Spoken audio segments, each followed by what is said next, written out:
Hi, I'm John Waterhouse. Welcome to the original Science of Mind as taught by the Reverend Dr. Barbara Waterhouse. Barbara continues her classes on the subject of the science of mind from its origins by Dr. Ernest Holmes in his original 1926 textbook. And this week, you're going to have a lot of wonderful opportunities in this class to hear Barbara's teaching style and to learn from her and to learn from Ernest Holmes, the originator of this faith. So thank you so much for joining. I will be with you at the end. Have a fantastic class. We'll see you then. We always start everything with spiritual mind treatment, so I invite you to take a breath. Let it out. And please continue to breathe, as we know that there is only one infinite, absolute presence of the divine in and through all things, but greater than the concept of thing. It is the life that lives, the love that loves, the light that shines.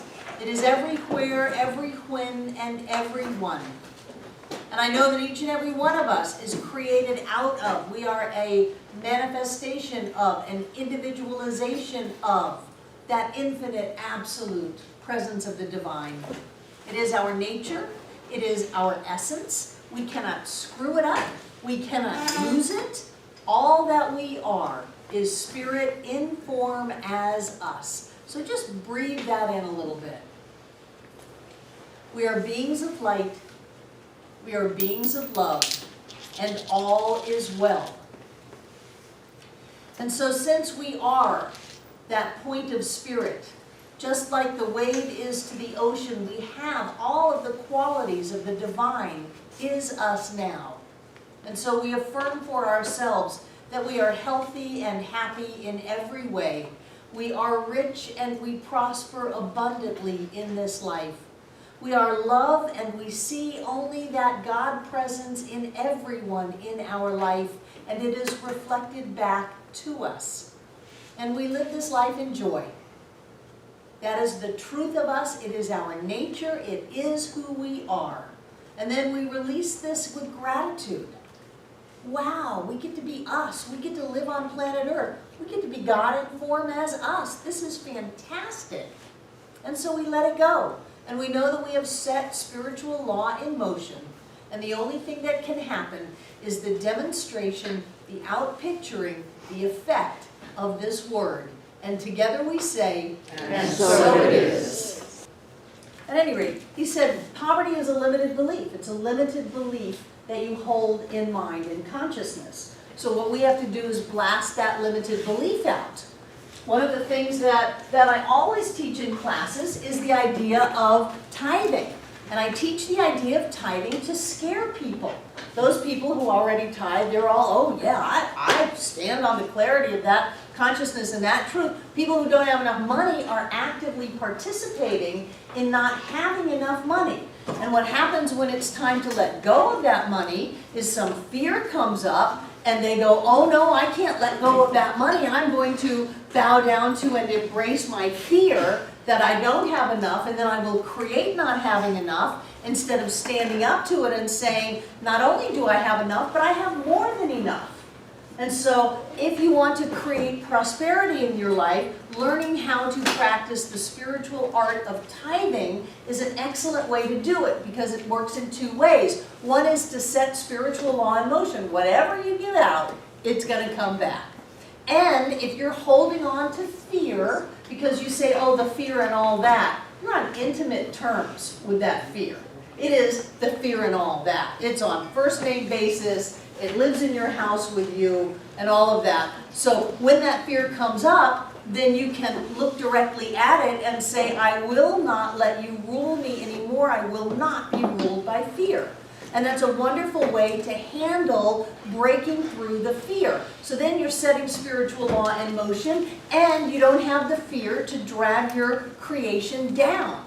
And I've seen so many people have just huge transformations by starting that practice. It's like, I don't want to talk to that person because I'm afraid of them. Well, what do you need to do? Talk to that person. You need to talk to that person. You absolutely need to talk to that person. I don't want to get in the water because I'm afraid I'll drown. Well, what do you need to do? Get in the water. You need to get in the water. You do. I can't let go of any of my money because I'm afraid I won't have enough. Well, in my world, the thing that needs to be done is the money needs to be let go of. And what happens with most people, it's like, oh yeah, I understand the talking to, I understand the getting in the water, but not when it comes to money. All the rules change when it comes to money because that's my money. I don't want to let go of that money. And as long as you don't want to let go of that money, the reason you don't want to let go of that money is fear, and then you create the idea on the outside that says you don't have enough money, and then you go, wow, I'm glad I didn't let go of that money, because wow, I wouldn't have had enough. But we created that. We created that to support our limited belief, and Ernest says all poverty is the result of a limited belief. So I would ask you, do you tithe? I do, but Cool. not as much as I should. A tithe is 10%. Yeah. So if you're cutting back on it, you're cutting back because you're afraid. And anytime you're afraid, you're going to create the outpicturing of that fear. And when you suck it up and say, I'd rather go hungry than live under fear anymore, you burst through the fear, you set spiritual law in motion, and all of a sudden, you get back, multiplied abundantly, that which you gave away. You know, I would rather be laughed at than be afraid of speaking in front of people anymore. How many people are in the Wednesday night Own Your Voice class? Yeah. So you can either be afraid to get up in front of people, or you can say the worst thing that can happen is the earth's going to open up and swallow me up and I'll never be heard from again, or people will laugh at me, or whatever, or whatever our stories are. And so when we say, I would rather be swallowed, I would rather be laughed at, I would rather cry, by standing up and finding my voice, then we burst through that fear. And it's the same thing with money. It's the same thing with relationships. You know, tell the truth and tell it quickly. How many people have been challenged with that one? Yes. Oh my God. I've got to claim my life. So I'm going to tell the truth. This is what's going on with me. Ask for what I want when I want it. Oh, I can't ask for anything. When I was a kid, if I would ask for something, I'd get backhanded. It would be terrible. There'd be wailing and gnashing of teeth. I'm so afraid that's going to happen. I refuse to be ruled by those old fears anymore. I'm going to ask for what I want. And then you bust through the fear. And then the emotion that is going with your affirmation that I'm going to insist on the universe showing up and that there is more than enough, that I have a voice, that I can talk to people, that I can say what's going on with me. I'm going to insist on living in that kind of a world. You get all these emotions going along with that thought because they're not all bound up in fear anymore, and you have incredible power with your demonstrations. And so people do these kinds of things, and all of a sudden, wow, these amazing things happen. Well, of course they did. We're creating our reality. What's amazing to me is that any of us can go against the flow of the universe and be sick, be poor, be miserable, be afraid. That takes so much more energy than going with the flow. Quan? Yeah, I don't know if it's the tithing or coming to this church or both, but like I don't isolate as much, you know, on all levels, psychically and stuff like that. And, you know, my concepts of separation and concepts and beliefs of separation, they just kind of have fallen away, and I feel connected. Wonderful. I feel connected to people. Wonderful. That's called a healing. But you don't get the healing and get to be afraid at the same time. You can't have it both ways. So you can't hold on to limiting beliefs which say, oh, I'm not going to go the whole 10%. That's crazy. Only crazy people do that. You can't hold back on that and expect to demonstrate that which is yours. But the good news is, Eva, is you got all this good backed up. waiting for you to get that door open. And the way to get the door open is to go through your fear. So you've got all this good piled up just waiting to pour into your life as soon as you can get the door open. And you get the door open by going through your fear. I'll say it all night long. This is the way it works. You got all this good piled up waiting for you to get your door open to it, and you get the door open to it by going through your fear. The only reason that we feel separated or limited, poor, sick, disconnected, unloved, not capable, is because we are afraid. And then we give all of this power to our fear. It's just fear. You made that fear. You sculpted it, and you painted it, and you breathed life into it. You made it. You can just as easily take a hammer and smash it. It's just fear. And the way that I've found is most effective to handle fear is just to go through it, to do it anyway. Because I would rather be poor, I would rather be laughed at, I would rather die than live a life ruled by fear. I will not do it. So if there's anything that comes up, say, okay, here we go. Because I'm not going to live that other life. And my experience has always been that amazing good comes from it. Wonderful things show up through that. Did that answer you? Yeah, but I must admit that I'm very, very good at manifestation. But Except for it's- money. But it's lack, What is lack? that I manifest lack. Oh, well, that's just because you focus on it. That's just because you focus on it. You I know. welcome it in, yeah. No, it's Yeah, just, so train your thought process to focus on having more than enough. One way is to go around, just look at where you have more than enough. Oh, I have more than enough air. Is this great? I mean, I haven't seen the movie Mars, but I imagine that was one of the issues for it. Oh, yeah. yeah. I have more. Martian, was that Martian? I have more than enough air. Oh my gosh, there's more than enough light. Isn't that wonderful? Oh, feel it, there's more than enough heat. Gosh, I have more than enough shoes. I've got shoes on my feet. I have more than enough whatever. I have more than enough water to drink. Being on a 4-day vision quest with no food and no water, I am always grateful for water. 4 days with no water. Wow. The water just keeps on coming out of the faucet. It is so cool. Focus on what's more than enough. Train yourself to focus on that because you're just energizing the lack. You're good at it. You already know how to manifest. You're just manifesting what you don't want. That's neurotic. Yeah. So just stop it. Manifest what you do want. Is anybody else in that same position? Anybody else having that same kind of thing, Drew? Tom? Drew? Oh my goodness, Michaela's going out, give me some money. It goes back to, for me, college fascinating. Conquer your giants, defy them. Yes. You know, and your giants could be pretty tall, but the fear, that's intimate. That's emotion. That is like right there. It's not like, oh, down the road at the neighbor. No, it's right in your face, Right. in your core. And it's like, yes, it's like maybe like, I don't know, when you go to sleep, you're always going to dream. It's going to be weird stuff in your dream. Well, you're always going to have that, you know, little voice and fear and ego and blah, blah, blah.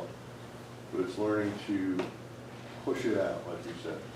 And every day, I mean, sometimes every minute of the day, that's you, to push that fear out of the way. And sometimes it's up to a giant. But when you finally face it, it's not that big. I just can't get out of the lack thing. I find myself in it all the time. That's what I'm really thinking. You choose not to get out of the lack thing. It's somebody else is not thinking your thoughts, you are.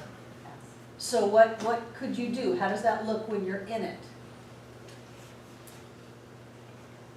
You just go round and round and round? So you gotta start thinking something else, just like with Eva. Come up with an affirmation. I always have more than enough. I'm not dead yet. I've been through worse things than this. I always have more than enough. 1. Do it 1,000 times so that you just don't have any time to think about the lack. and you'll stop the habit of it. The neurons in your brain actually grow together when you think the same thought over and over and over again. And you and Eva both, and probably other people in the room, have neurons that have grown together, and you just start thinking about how, oh my God, there's not enough, and I'm not gonna have enough, and it's Christmas, or what am I gonna do, and blah, blah, blah. When you think about something else, there's that time where it's just free floating. So sometimes people feel like everything's fallen out from underneath them. They don't know who they are anymore. They don't know what's going on. People call me sometimes really angry about this stage, and I'll go, great. You know, you're not enmeshed in your lack and limitation and your poverty thinking anymore, and you haven't recreated new neurons that grow together. So when you think something positively over and over and over again, and I mean 1,000 times a day, you go to Dick's and get a clicker and count it off, you force your brain to grow into a different series of synaptic transmissions so that you end up with a different thought, so that when something comes in out of the blue, instead of going into doom and gloom and all is lost, you can go to something wonderful's happening. There's a pony in here somewhere. I know that only good comes to me. I know that this is blessed. Anytime you get a letter from the bank or something like that, don't open it right away. Don't, oh, I'm so worried. Don't do that. Set it down. Love it. Smudge it, put it through some Sai Baba incense, chant over it, sing over it, do whatever it is you need to do to change the energy, because you can actually change the letters on that paper. But if all you do is go, oh, wow, something came from the bank, what terrible news is here now, then that's what you'll get. Good, good, good. Yes, Troy. It seems to me that lack is connected to small self, which is connected to fear and anxiety. That's a little world, a very small, nasty little world. And abundance is connected to unity and seeing the true connection. And that explodes that little world, it opens it up. And it's just, I think that if there's a horse in a cart here, I think it's got to be just to get into the spiritual aspect and the oneness, the unity. And let that be your first possum. And then abundance is surely to follow, I would think. Right, and we talked about that a couple of weeks ago. We did a whole class on moving into the absolute. And not everybody can do that. So if you can't do it and you're going to go down the rabbit hole of fear and panic anyway, you might as well have some tools to pull yourself out, catch a breather, and move out into a greater reality. But you're right, if you could just open up to love and life and the presence of the divine, everything would show up. Remember I told the story about the monk who they said, oh, well, let's throw you out into the woods and see what happens? And when they came back for him, he had a palace and people and all of that, because it's all about consciousness. Michaela? When you do something like, is it possible not to have an impact to manifest anything? No, if you think something, it'll show up. If you think something over and over and over again, it'll show up. That's why it's so important for you to pay attention to what it is you're thinking about. And if you've got something you don't like, you thought it into form. So think about something that you want.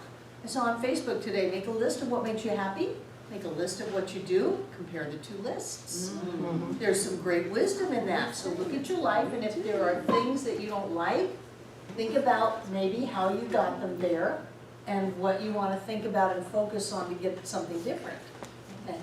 And welcome to the rest of the class. I mean, you're right there with everybody else, Michaela. Judith. Thank you. I've been having a terrible time, honestly, for months, getting clear and being able to do affirmations and focus, and I find myself all over the place. And it's like I forget, you know, it's like I forget what I want to be doing here. And and as a result, I'm not getting many results. And I don't quite know how to open that focus so that I can channel it. Do you do spiritual practice every morning? Well, that's it, you gotta start. I always find it better to start it after the coffee has finished perking. So You know, but when you that's- say spiritual practice in terms of, I guess I'm not clear exactly what that might. My spiritual practice includes meditation. Uh-huh. It includes a meeting with my chief spiritual Right. officer. It includes gratitude lists. And it includes 5-step spiritual mind treatment. It includes discussion of what a great day it is, what a great life I have, how wonderful everything is, how just amazing things are turning out. I'm bringing it into form. I'm giving voice, I'm giving life to what I want. And that's why you never see me before 10. I mean, and I get up early, but it's gonna take me a while to do all of that and get my day settled to where I want to step into it and live it. Okay. You know, Thank you. people who get up and they're late and the alarm's beeping and the news report is on and they run out the door, what are they running into? Susan and then Betty. While I've been waiting to speak, I shifted the way I'm going to present it. I've come a long way in my progress in fear of body stuff. I've spoken about it before. And it used to really just take me over and devastate me. I'm more in touch with and concepts and principle it's never so far away from me now that I have to throw out a rope and pull myself up. I remember so simply Bob said, just remember, I'm God, wait a minute here. You know, nothing is that impossible. It's a struggle, yet. It is a struggle. And then immediately I say, but it's less of a struggle. Right. So, and I'm kinder to myself in the process. Like, I hate that about myself. Oh, I wish it would go away, and I can't stand it. It's been so long. And I recover from that trail as well. So I'm doing well with that.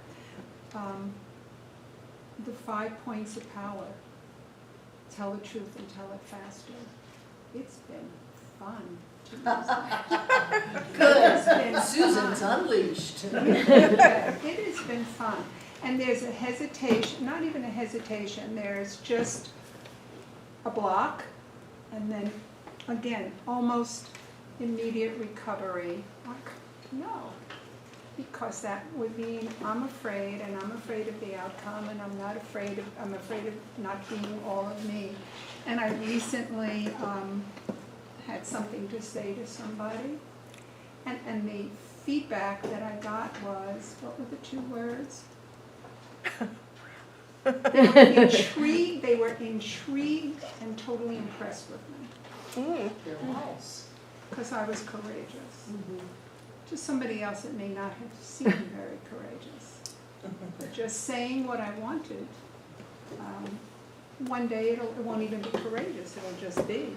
Right? And then what happens to your energy flow if you're not holding on to this thing and that thing and this thing and you don't have all of that restriction? You're wide open.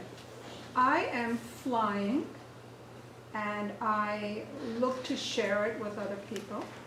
Again, somebody else, it may be a way of their life, but to me it's such a big deal. Good for you. And I share it with other people who also share back to me that, yeah, that is great. That is great. Good. Who else had their hand up? Oh, yes, Ben. I was just gonna add that a lot of the times the struggle that I have is the feeling of worthiness. And I think that might be a struggle that some other people have too, is that, it's hanging on to that knowledge that I am God and I am worthy of abundance, because that's one of the lessons that is, I've struggled from my childhood to let go of this. being worthy and that, I deserve to have abundance. So I think that's a commonality too, because so much of us were raised in that mentality that, there's a negativity with abundance. Right, those, what is it, dirty money, and the mistranslation of the Bible that Jesus said money is the root of all evil. Whether or not the Bible is real at all, that's not what he said in the idea of the Bible being the word of God or Jesus. He said the love of money is the root of all evil. So the bowing down to it, the raising it above. Money's just a tool. But if you don't have money, what are you bowing down to? You're bowing down to money. Oh, I can't do that, I don't have any money. Oh, I'm worried, I can't sleep, I may run out of money. Oh my gosh, I'm not safe, I may not have enough money. Then you're bowing down to money. You fabricated it into the lack of money, but you're still bowing down to it by saying there's not enough money. Whereas Jesus had a treasurer. What do you need if you have a treasurer? Money. Treasure. Yes. Yes. He had a seamless garment. He wandered around and always had places to sleep, people to feed him, plenty of food. He always had, in his choices, he lived an abundant life. Yes, Michaela? And, by the way, there is one thing that I have to say. Why is the manifestation happen? How does it happen? It happens through law, that we live in a universe of time and space, and that the molecules of creation are half of what is going on. That the other half of it is light. That light shows up as form, and then it goes back to light, and back to form. And that's literally how the area around you comes to be. But it happens so fast that no one can see it. And the interesting thing that they have found is that when you think, you affect it coming back from light to form. And they have done all kinds of experiments where they have random number generators and they sit there and they think positive, pluses, and it comes out more pluses. Or they think minuses, comes out more minuses. They've had random number generators that have been put away, the results of it, and nobody gets the information for 6 months, and they sit there and they go positives, positives, positives, and what came out 6 months ago is more positive. There's no difference between the observer and the observed. You, my dear, are a powerful, creative, spiritual being, and you are creating your world every last second by what you think about, by what you make up as a story in your head, by what you believe, and you can make it any way you want. Any way you want. The stories that we tell ourselves, it only means what we make it mean, the things we give into, the things that we challenge, the amount of time we're willing to invest in ourselves, that connection with the divine. The best thing that I've experienced in self-worth work are the first 2 steps of treatment. To sit there and hang out in this idea that says, it's a spiritual universe of light and love. That is it, folks. That's all that's going on here, and that is what we are. We are beings of light. We are beings of love. And when we open up to that, nothing else can stick. So those old ideas from childhood that say you're not worthy, you don't deserve it, you shouldn't have it, you're bad, you've got to hide and pretend, they just get washed away. I think that's what the Christians had with the whole idea of baptism, that they would wash you clean so that you could be the spiritual truth that you are. And I do want to share this with you.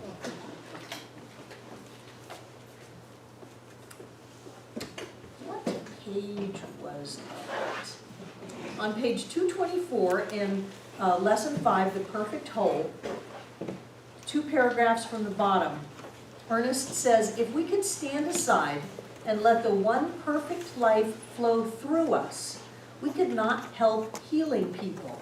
This is the highest form of healing. And whether or not we're doing it for ourselves, which I think is what meditation is all about, that's what Troy was saying, that when you open up to that greater, that big you, instead of the little you, in that one perfect life flows through you, out from you, you open up to it, however you want to language it, it heals. And it heals self-worth, it heals experiences of lack and limitation, it heals physicalness. I mean, we are going to heal this creek bank, and it may look like heavy equipment and cranes and all kinds of stuff, but there's a healing going on because we can stand there and let the one pure, perfect life flow into our realization of what the bank of that creek is, the same way that we can do it with a broken bone or a diagnosis or a financial issue. You stand in that clarity of consciousness. And one of the conversations that's been going on forever in this teaching is whether or not we heal. Oh, Barbara, there's nothing to heal, there's only truth to be revealed. Ernest says that over and over and over again. You're not healing something, you're not taking something that's broken and fixing it. You're not taking something that's sick and making it well, you're just unearthing that original perfect state that was always there. So I find it fascinating that Ernest says if we could stand aside and let the one perfect life flow through us, we could not help healing people. And sometimes I watch these faith healers on TV and I just want to do that.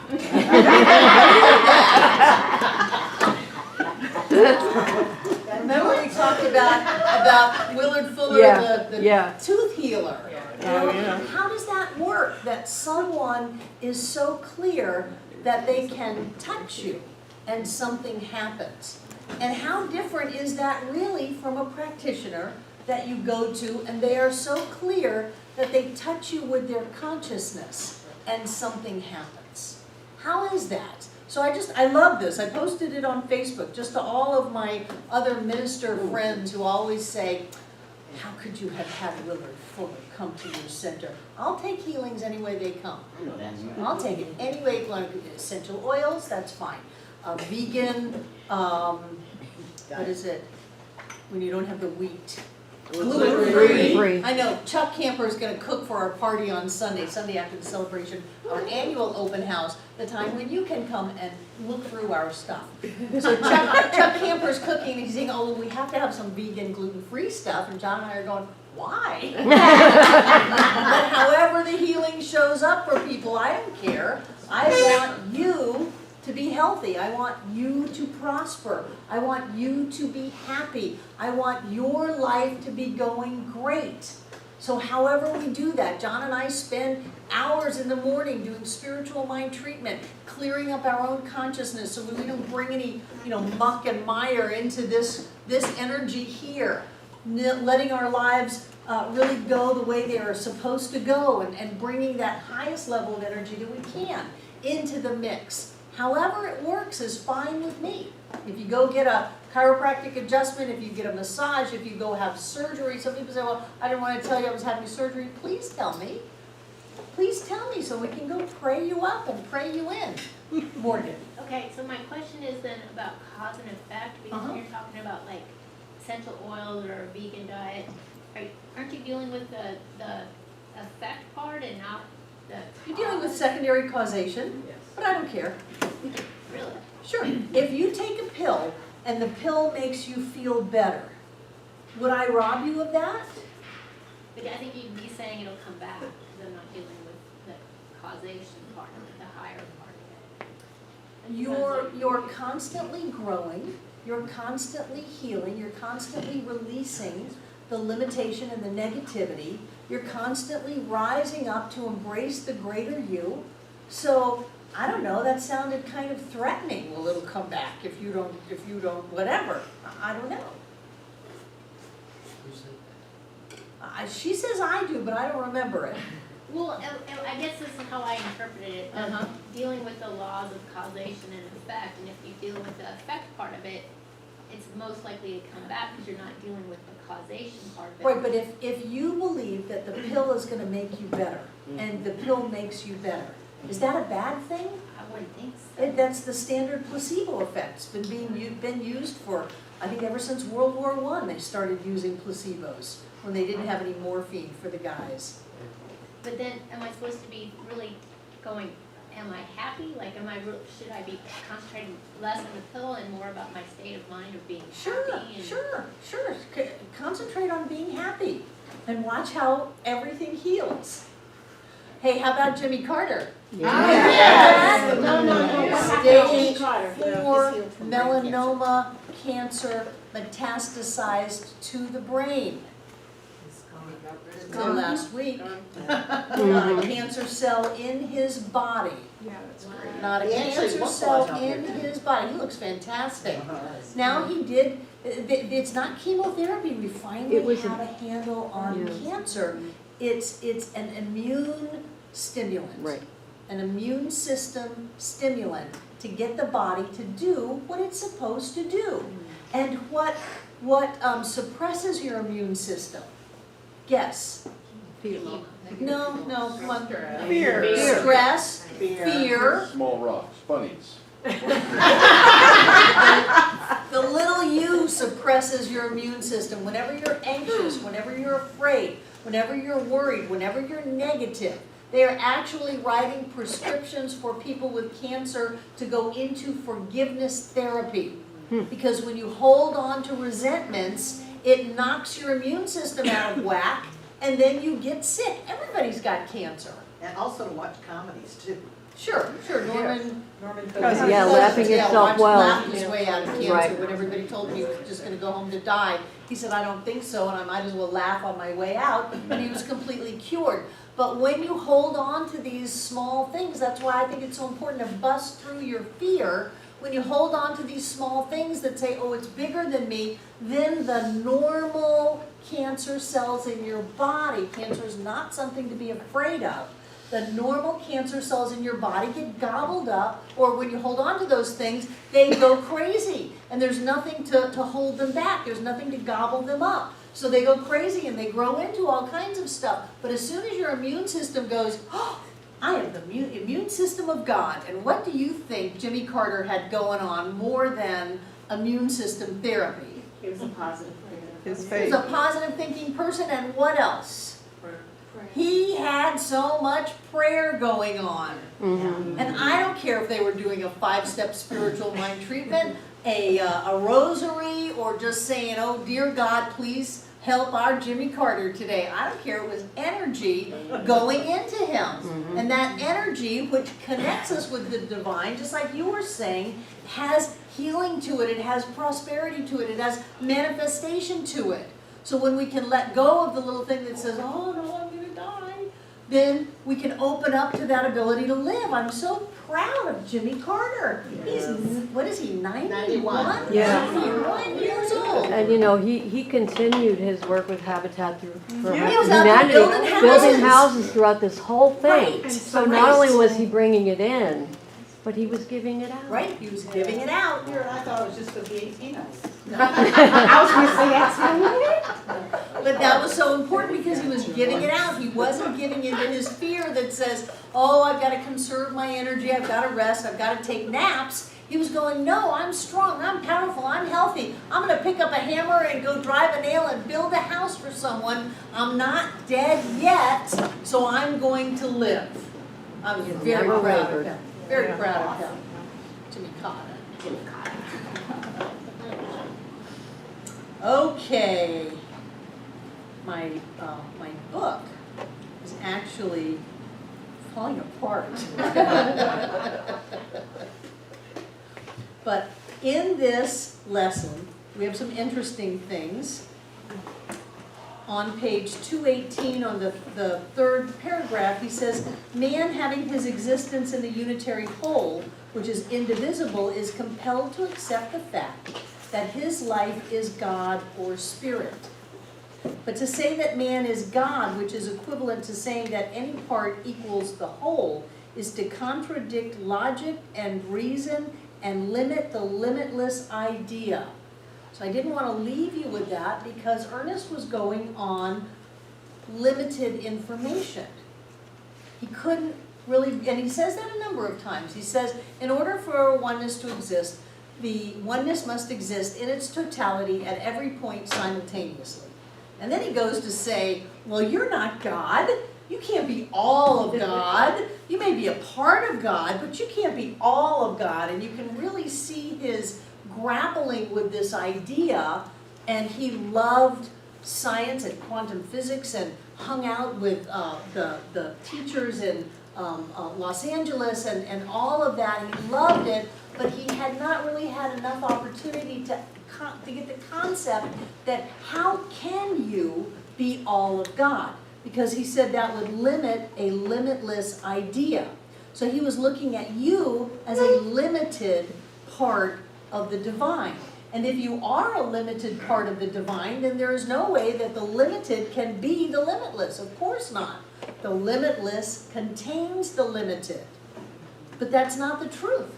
That's not how it really works. And one of the ways that I wanted to explain that to you is with this idea. Star Wars is coming out. Oh, Star Wars. And what was it?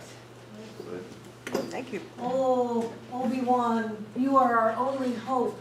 Do you remember in the first one when R2-D2, the little robot, shot something out onto the floor, and there's Princess Leia going, Obi-Wan, you're our only hope. What was that? A hologram. It was a hologram. Hologram. Now, a hologram is fascinating because a hologram contains the entire thing in every point, kind of like we say spirit. Spirit is contained at every point in its totality, at every point simultaneously. And we go, oh, I can't imagine that, that must not be right. Must not be right. That means that somehow you have all of everything in you. And consciously that's absurd. We can never wrap our heads around that, so it must not be right. Well, that's limited thinking. So let's expand our idea a little bit. If you take a hologram, and I've heard that they look like that. They look like that. They're just squiggly lines everywhere. Squiggly, squiggly, squiggly, squiggly. And you shine a special light through it. You can go all the way around that image of Princess Leia and see the front and the back and the sides. You can see her little buns. So one on one side, one on the other. You've got the whole shebang there. And then if you take the negative of the hologram and cut it in half,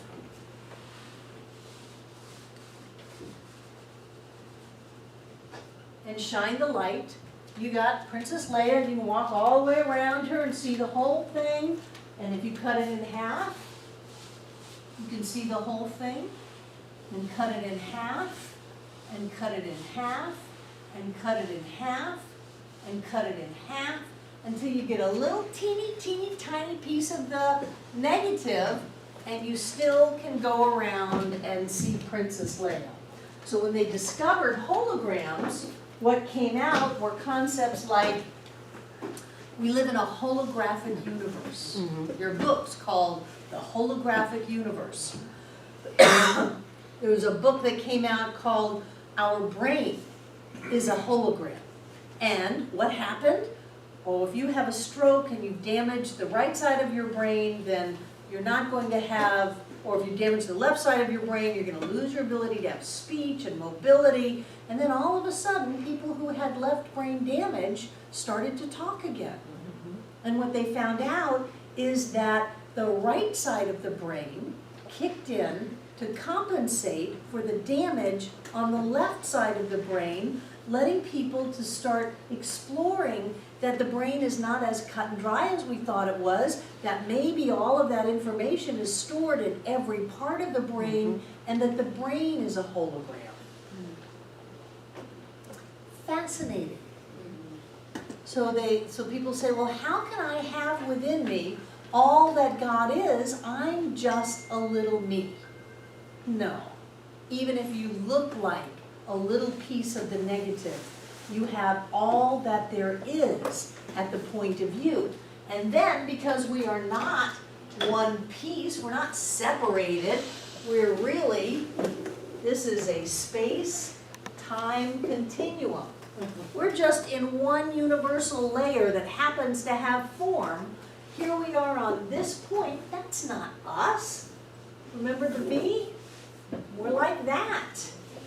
And so we're connected with all that is going out into infinity. Just because you look at your physical form, that is not who you are. You are so much bigger than your body or your name or your job or your stuff or your experiences. That is a teeny, teeny, tiny focal point that puts you into time and space.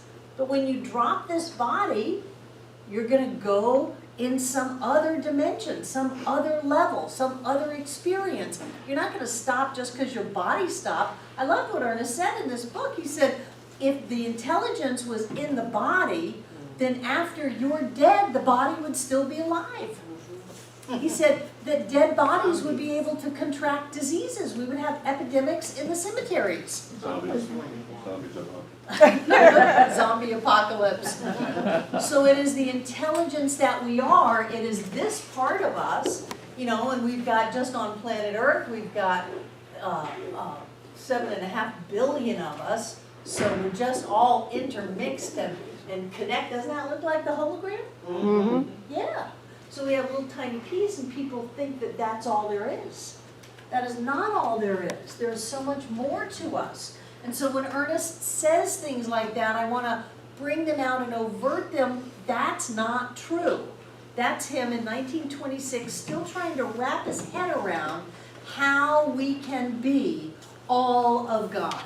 But Troward, before this book, was able to say,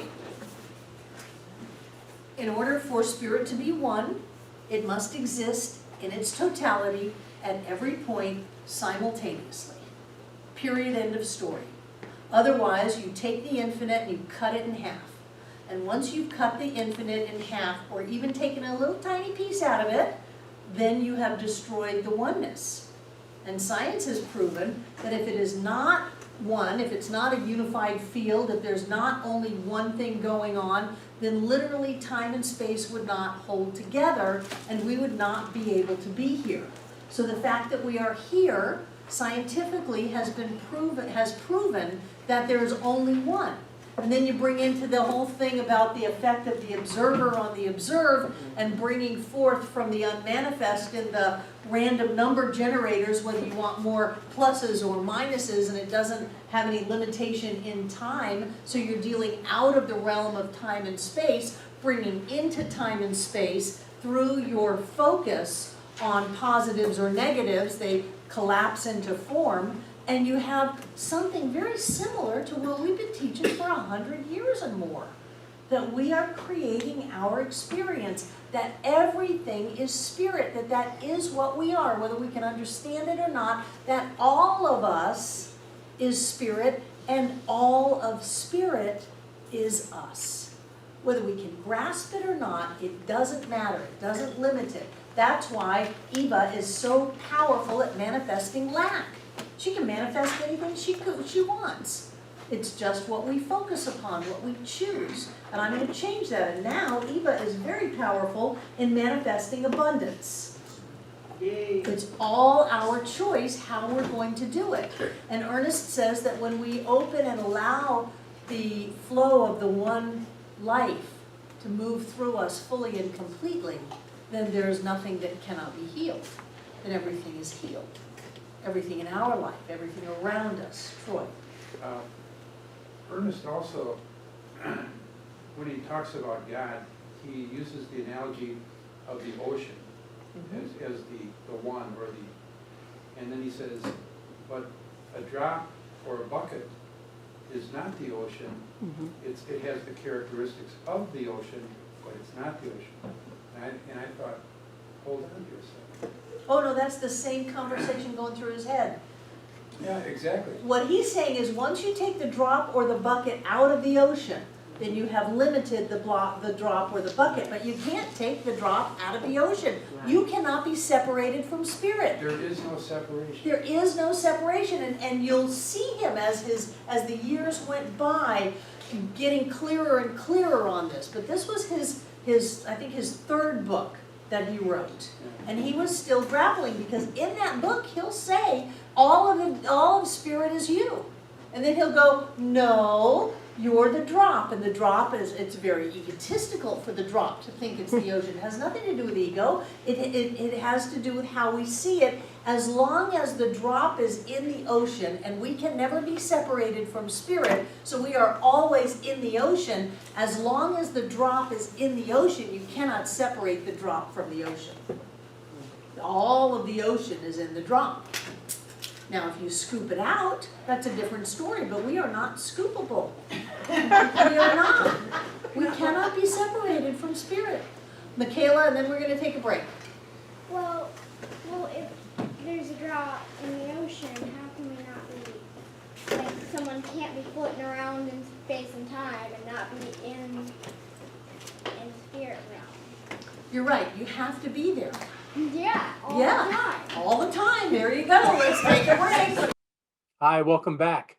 I'm trusting that you had a great time with Barbara, and that it's been something that has given you the tools you're looking for to live your life to the fullest from a spiritual perspective. So let's go ahead and close out with a spiritual mind treatment. Please join me in knowing the truth that there is only this one power and presence that dwells in us. It moves through us, and it is the essence of who we are. And we have come together once again under the guidance of Barbara Waterhouse to learn this concept of science of mind. And I know that everyone that joins in this journey is blessed by it, is clear as to who they are through this teaching, and are using these principles to their very best use in their lives. So I know each of us goes now on to whatever is next in our lives, and that we bring with us that new wisdom, that new understanding, and we know that all is well because all is God. And certain that this is so, I simply let it be, whole and complete in every way. And so it is. Have a fantastic week. We'll see you again.